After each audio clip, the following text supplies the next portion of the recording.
Ferrari e Mercedes são as duas equipes que têm dominado esse início de campeonato, e quando digo dominado é mais na questão da performance pura, se distanciando do pelotão, porque sabemos que a Mercedes tem uma vantagem inicial. Neste vídeo, vamos falar exatamente sobre o que está acontecendo nessas duas equipes. Olá, amigo do Ressaca Motor, seja bem-vindo a mais um vídeo, eu sou Matheus Pucci. Vamos falar então sobre as duas principais equipes, lembrando que camisetas de ambas as equipes e todas as outras do grid na Paddock BR com desconto e frete grátis com o cupom Ressaca Motor. Entre pelo link na descrição, tem moletons, tem polos, você não vai se arrepender. E na Amorim Global você tem assistência jurídica internacional, você precisa de um visto, uma cidadania, alguma coisa assim, um investimento, entrem pelo link na descrição. Vamos começar do básico. Já na pré-temporada ficou muito bem estabelecido que Ferrari e Mercedes seriam as equipes à frente do pelotão. Isso ficou muito claro para todo mundo, tanto é que a expectativa para a primeira corrida era já de uma das duas estarem vencendo, principalmente depois que vimos a tal largada da Ferrari no Bahrein,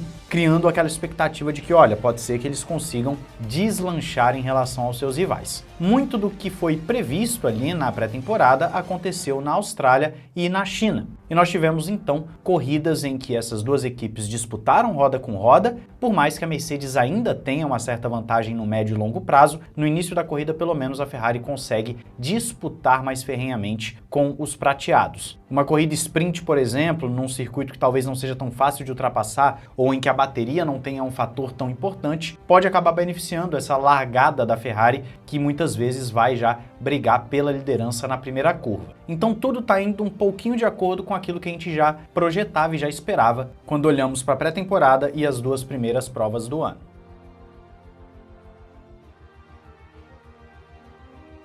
Vamos começar falando aqui da Mercedes então, que é uma equipe que não ficou parada na questão aerodinâmica e não vive só de motor. A asa dianteira da Mercedes foi uma das primeiras, se não a primeira, a aparecer com a asa montada no elemento médio, a parte do meio ali, o que desafiou um pouquinho aquilo que a gente estava vendo das outras equipes na abertura do flap no modo de reta, que agora a asa dianteira também abre. Inclusive, o flap traseiro, quando inclinado, gera também um equilíbrio perfeito do carro. Você vê que a Mercedes entendeu através dos testes que o seu conceito era muito equilibrado e muito capaz, e isso não pode passar batido. Outro detalhe importante é a suspensão multilink, que já foi utilizada pela McLaren anteriormente. E a suspensão da Mercedes, ela fica num meio termo entre o da Red Bull e a suspensão comum. Seguindo a tendência da McLaren, eles eliminaram o braço inferior tradicional para colocar dois links separados. Esse esquema permite um maior controle da geometria durante direção e também os bumps, o que é crucial para poder extrair o máximo do pneu Pirelli sem que você desgaste muito. Por isso a Mercedes tem essa vantagem também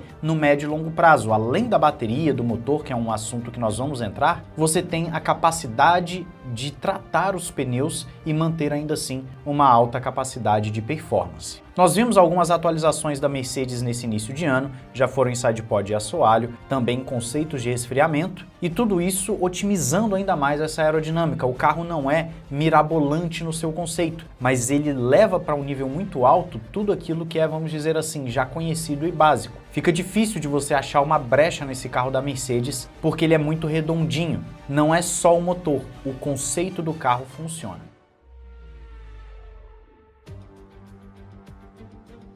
Falando especificamente do motor, nós temos um detalhe muito importante. A questão da taxa de compressão ainda vai ter muita água para passar nessa ponte, porque só em junho, para terem os novos testes. Até lá, muita teoria vai estar rolando na internet, eu tenho visto nos comentários aqui, direto, alguns de vocês falando, mas a Mercedes está assim porque ela consegue ter um motor lá ilegal e tudo mais. Fato é que o motor passou nos testes da FIA, e aí vão mudar os testes e a Mercedes está confiante de que não terá problemas. Eles não têm uma arrancada tão boa quanto a da Ferrari, mas o gerenciamento de bateria volta após volta é superior. E com isso a Mercedes consegue despejar mais potência, recuperar mais bateria e com isso ter tempos de volta superiores. É um carro mais consistente, por isso que a Ferrari perde fôlego depois que passa aquele período inicial da prova. A Mercedes consegue se distanciar um pouco. Agora, mesmo que a Mercedes tenha que modificar alguma coisa no seu motor para a nova medição, ela pode conseguir uma grande vantagem até o meio do ano.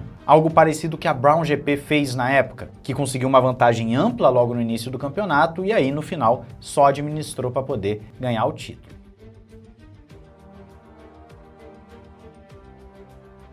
Saindo ali do lado Petronas, que eu não sei até hoje se é um verde ou se é um azul, alguns falam que é verde, outros falam que é azul, aquilo lá, nós vamos para o lado vermelho. A Ferrari tem sido a grande equipe no que diz respeito a inovações aerodinâmicas, por mais que o motor também chame a atenção. Mas logo na pré-temporada nós vimos uma Ferrari com a tal da asa traseira Macarena, que vai estar no Japão novamente, talvez com spec novo, além também de ter feito modificações no difusor, com um potencial competitivo muito interessante. Um carro que aerodinamicamente falando ele é mais agressivo do que o da Mercedes, mas que acaba perdendo um pouco por conta do motor. O design do nariz da Ferrari é único, a ponta dele é um pouco mais larga e plana, também está se utilizando de uma suspensão multilink e além disso o braço da suspensão dianteira, no caso, fica inclinado com a montagem interna próxima para controlar um pouco do wake da asa dianteira. Como disse, é um carro que ele busca mais revolucionar do que evoluir. Ele é mais agressivo, que também possivelmente demanda mais tempo para compreender.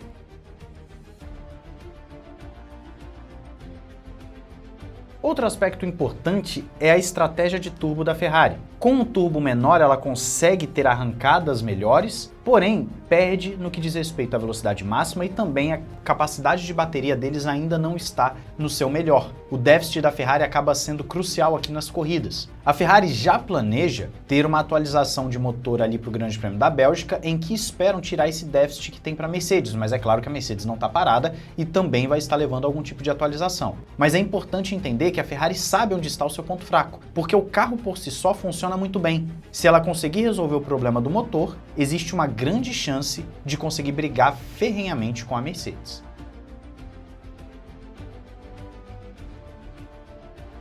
No final das contas, a Mercedes tem uma estratégia de evolução daquilo que já sabe que funciona, é uma abordagem refinada, uma abordagem de melhorar os conceitos. Já a Ferrari tem um conceito mais revolucionário, com principalmente soluções no difusor. Lembra daquela asa que nós trouxemos para vocês durante a pré-temporada? Seria uma espécie de asa de feixe. Além da asa traseira Macarena, assoalho que também faz um in-wash para o difusor na traseira e assim por diante. Um carro muito mais revolucionário, porém com déficit de motor. Mas parece que no que diz respeito à aerodinâmica, os dois estão ali bem próximos. E isso é muito bom para a Fórmula 1, ainda mais no início de regulamento. Eu diria que a guerra de desenvolvimento vai ser o grande ponto entre Ferrari e Mercedes. E agora no Japão a gente pode ver se, com algumas atualizações, que possivelmente teremos uma ou outra, o grid tende a ficar um pouquinho mais próximo ou se veremos ainda um domínio muito absurdo da Mercedes. Me fala a sua opinião aí nos comentários, não esqueça de se inscrever e ativar o sininho para não perder nada. E claro, entrar na Evo Design para capacetes, cockpits e volantes que nem esse que eu tenho aqui,